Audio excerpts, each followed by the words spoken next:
Hi friends, welcome to my YouTube channel. आज हम भाषा शिक्षण की पहली इकाई है भाषा का स्वरूप और साहित्य। उसमें साहित्य के उद्देश्य में पांचवा व्यक्तित्व का विकास करना। मनुष्य मानव भावनाओं को परिष्कृत करने के साथ साथ साहित्य मनुष्य के व्यक्तित्व का विकास करता है। जीवन के तीन पक्ष ज्ञान, क्रिया और भाव श्रीमद् भागवत गीता भगवत गीता के इन्हीं ही ज्ञान योग, कर्मयोग तथा भक्ति योग का कहा गया है। तीन पक्षों में संतुलन हो पर मानव के व्यक्तित्व में पूर्णता आएगी। तीनों में सामंजस्य न होने से आज जीवन शांति है। इसे जयशंकर प्रसाद ने इस प्रकार अभिव्यक्त किया है।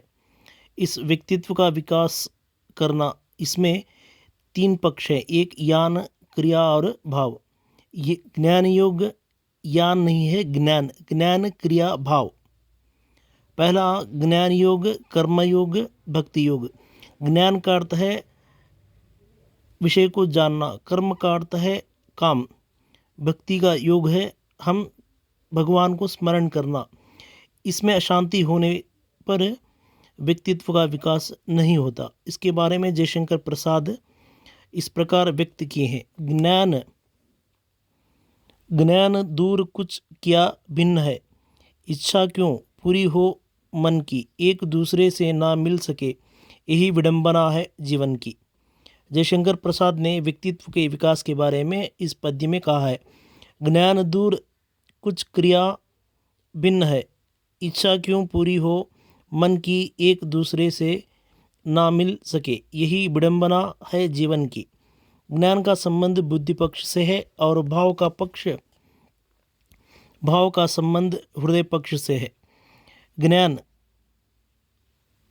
कर्म और भाव या हृदय भक्ति पक्ष का सामंजस्य भगवद गीता में दिखलाया गया है। हिंदी साहित्य में इसे ही प्रसाद जी ने कामायनी में प्रदर्शित किया है।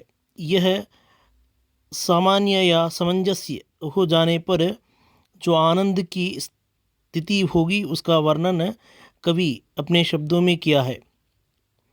समरस थे जड़ या चेतन, सुंदर साकार बना था।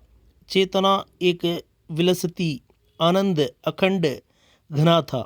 समाज में देखा जाए तो नारी हृदय पक्ष होती है, पुरुष बुद्धि पक्ष होता है।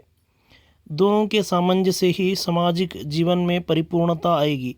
यही भगवान शिव का अर्धनारीश्वर स्वरूप है। Thank you friends. शेयर कीजिए, लाइक कीजिए, सब्सक्राइब कीजिए।